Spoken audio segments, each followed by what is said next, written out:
Okay. Have you got lippy on? No. Oh, bloody hell. I don't do all that. No. Oh, come on. I don't wear makeup. No. Okay. No, can't be bothered with it. Neither do I. No, I don't can't be either. bothered. Welcome, folks, to the four amigos go riding somewhere in probably around Beverley in North Yorkshire on a very icy day just before Christmas. Well, it wasn't very icy. The problem was, because I never go down this lane when it's icy, because it's lethal. But when I looked at it, instead of being sensible and turning left and just going down the road, it looked as though it was all water. And I was going through puddles. So I thought, oh, it must be all right. I take it wasn't a hallucination from Lawrence in Arabia across the desert. No, George. Okay. And then I saw two women coming towards me, and I stopped watching where I was going and instead tried to think, who are these women? Do I know them or not? Am I going to say hello and chat? Oh, God. All that sort of thing. And before I knew it, there was this horrendous crash with me just going down on my bum. And I thought it was my bum that hurt most, the bottom of my back. And they came rushing towards me and I was shouting, oh, don't run, there's ice. Well, can you imagine if we'd all gone down? That wouldn't have been good. Anyway. And I'd like to just interrupt slightly here, to remind any viewers of this podcast or film, whatever, that in our last Amigos film, Wendy said something along the lines of, I refuse ever to go to A&E. I've told the doctor I will not go to A&E. And lo and behold, the next day, she calls. There was a cyclist also came along and he stopped too and said, shall I ring an ambulance? And I said, no, I'm fine. I'll be up in a minute. But I couldn't get up. And these two women helped me. And luckily another guy. Left hand? Well, yeah, because it was my bum that hurt. I didn't realise I'd done anything to my wrist. I had my gloves on. Anyway, they got someone to take me home. And it wasn't until I was inside and took my glove off that my hand looked not particularly as though it belonged to me. It was a very funny position. So I rang Sarah and said, I think I need to go to hospital because I think I've done my wrist in. And it's all Dory's fault because yesterday we were talking about the never going into hospital. And anyway. I feel I jinxed you. You did. Well, she jinxed herself. She jinxed herself. No one else to blame. Well, we went to A&E and we were there for 12 hours and it was a very sad place. Do you mean 12 hours before you were actually seen by anybody? Yeah, 12 hours. But everybody there looked as though they needed to be there. You know, either they'd broken something or whatever. But the nurses were like headless chickens. There was only two of them and one doctor, one consultant. And so you can imagine just the atmosphere because loads of people were moaning. One poor guy had a mental health issue and was letting his feelings be known to everybody. Anyway, eventually saw what really looked like student doctors.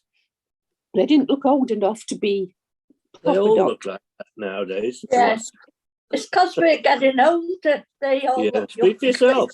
But this one actually looked nervous. He looked as though, well, he kept He recognised you. He thought, Yeah. oh, bloody hell, the Queen. I've got to behave. I've got to behave. Well, he kept saying, I'm waiting for my senior. I'm waiting for my senior. And his senior looked younger than him. He was obviously the senior junior or whatever. And they tried to straighten my wrist, which was fun. But, and they put it in a plaster, ready for me to see a doctor. In theory, the next day. So we waited, and Sarah was she stayed in case I called her and stuff like that. And it was actually a week later that the consultant rang the surgeon and said, oh, would you, and he actually rang Sarah, not me. So we thought the surgery would be quick because the guys said, you should hear tomorrow. Well, tomorrow turned into a week. And the consultant rang Sarah and said, would you like to come in today and we'll discuss the operation? And so we went in and we actually took a bag just in case, because we thought, well, is this it? What does this mean? And this is when me and Sarah just stared at one another when we were in the consulting room, as he said, well, I don't think there's any need for an operation because on paper, you have dementia and you probably don't use your left hand. So me and Sarah were just dumbstruck. We just stared for one another, what felt like an age. And then Sarah piped up something. I was still in shock.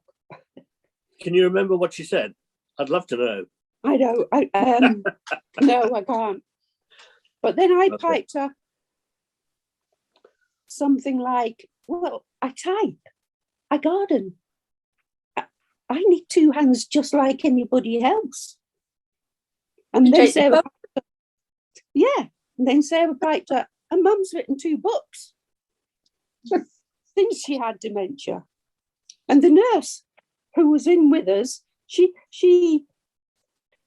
tried to ease the atmosphere in the room by sort of, oh, well, that's wonderful, isn't it? And all that. She went into hysterical talk. Because she knew what he said was just wrong. Oh, God. But he did have the grace then to say, oh, well, maybe we should do the operation then. But it was the whole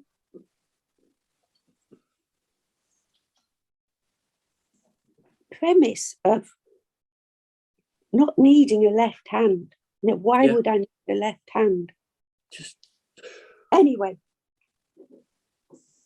we ranted and raved about that for several days after. Yeah, I bet. And then we finally got the call another week later to go in for surgery. And they decided the anaesthetist was amazing because he said, I try not to give people with dementia general anaesthetic. I like to do it in day surgery and block your arm instead and sedate you. And as soon as I heard that, me and Sarah just visibly relaxed because we knew that finally someone understood. Good. And the nurses there couldn't have been more helpful and more empathetic, the right sort of empathy. But the funny thing is I'd never had a block. I didn't even know what a block was. Well, you wait till you can't think of the words to put on your book. I didn't get that. A block, a writer's block. Word. Oh, oh, George. Well, the funny thing was is that when I came, when they'd done all the surgery, they put my plaster on, and I was waking up, and I suddenly said to the woman, "Where's my arm? I can't feel my arm." Oh, it's a horrible feeling, that. I've had that. Yeah. It's the most weird thing in the Yeah. Yeah. world. And But she you don't said, need it, Wendy. "No, I don't need it. No." I forgot that. I should have said that. And they told me to let's put it in a sling. Just hold your arm up by your shoulder. So I got my arm, and it just slapped me round the face because it wasn't mine. Yeah. It's just no feeling whatsoever. It's like this lead weight hanging from your side, from your elbow. It's just got a mind of its own. And for the rest of that day, it just kept slapping me. Whenever I adjusted the sling, it slapped me in the face again.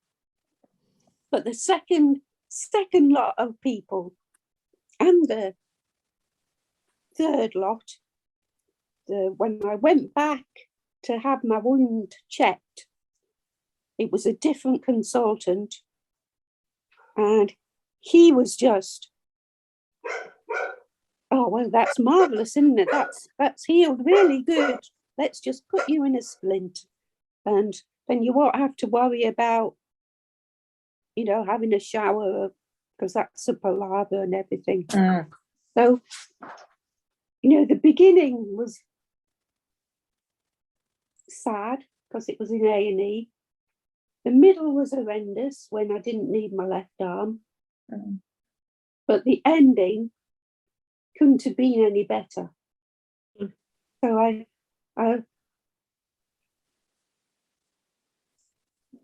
after thinking, of your experience, Dory, I just wasn't looking forward to any of it. But it actually worked out good in the end. Yeah. Well, that's good. What were those first 12 hours in A&E like? I mean, in terms of any sort of assistance or support or whatever regarding dementia? There wasn't any staff to support anybody. Right, okay. There were some people who had obviously got there before us that were still there at the end. One waiting with his bag on his own for a bed. And he was still there when we left. And he must have been in his 80s. It looked so sad. So,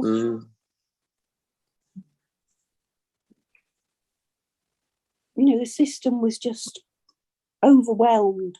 Yeah. And it wasn't people being there for the wrong reason. I didn't see anybody there for the wrong reason. You often hear of people going to A&E when they don't need to. But these all looked as though they needed to be there. I was lucky I had Sarah with me. Yeah. That was my saving grace. Yeah. They wouldn't let me in, you see. That was the other thing for John's campaign. Sarah knew that our NHS Trust supported John's campaign to allow someone with you when you go into hospital. And so all she said was Mum has dementia, we support John's campaign here, because she works for the trust. And they just let her in. Yeah. There was no questions asked, no feeling uncomfortable because I wouldn't have made it for that 12 hours on my own. I wouldn't have that's known. what I was thinking. Yeah, I just wouldn't. It was Sarah that, I kept asking Sarah, well, how long have we been here? And aren't we, because I was losing track of time. Yeah. All that time. Was there? Do you remember if there was a clock visible No with clock. the? No clock. Oh, We mentioned that. There was no clock anywhere. No. So you couldn't tell how long you'd been waiting or unless you which day of the week it was, etc. yeah, nothing. Was there? But- What was but the the sta- signage like for example, for toilets? Well, the signage was okay. Problem is at the moment it's going under major building works. Right. And it was that bit that I got lost. Sarah dropped me off to go park the car. And then I got lost because I couldn't work out where to go. And I just had to text her to say, I'm in the first building where you left me, but I don't know where I am. You know, I couldn't work out where I was. Well, that's an Because- interesting one, isn't it? Yeah. And I was actually at the A&E entrance, but they block it off from 5 o'clock. You have to go in another entrance. I don't know why. Maybe security can't look after that entrance or something. So that just threw me. I didn't know. I couldn't work out anything. So she had to come and find me. Mm. And that's the other sad thing, you know, these wonderful nurses that are just not supported. That's what it boils down to. Mm. Because it isn't, the problem doesn't lie with them, it lies higher up Yeah. with the system. Does that hospital, Beverly, does it use the butterfly system? Yeah. Right. Mm. Did anybody actually talk to you about your dementia at all? No. Okay. No. It was like they talked to Sarah. It was one of those things. Sarah kept having to tell them to talk to me. Yeah. And because I was in so much pain, I let them talk to her. Well, no, understandable. Absolutely. Yeah. Because presumably by then the pain had moved from your delicate bottom to your undelicate wrist. I soon realised that. I think it was my glove keeping everything in place. It wasn't until I took my glove off that it all. Well, you That do wear steel gloves or something. No, but they're very thick and cosy. Mm. Yeah, Okay. yeah. Oh well. Yeah, so I so, start physio this week. So there we have some learning points and some constructive praise. Yes, definitely. Yes, Yeah, absolutely. mustn't forget the praise because that really was wonderful when I went in for Yeah. surgery. It's great when it goes well. Yeah. It is. And there's no reason why it shouldn't always be like that. You know, Yeah. even for me, and I'm quite good at sticking up for The myself. Queen. But I forgot every single time they asked me what I'm allergic to. I forgot, and Sarah had to come back in. And you know, it's just those little things that. Yeah. But that could work out dangerous, couldn't it? You know, if you're Well, allergic. that's what I said. Yeah. So it meant if they'd have had my word, I just kept saying no. And I wouldn't have had the red wristband that makes the nurses and doctors aware to look at my notes before treatment. Are you allergic to something? Yeah, I'm only allergic. You don't need to say. You don't need to say. Just But it could have gone dreadfully wrong if they'd have given me it. Yeah. That's right. Yeah. It's just so important to have someone there with you and for them to understand that they're not there to criticize you, they're there to help you and to work with you. For you to provide the best treatment then. And they can also give a lot of background knowledge about what you would like, what you wouldn't like, what you do with your left hand. Yeah,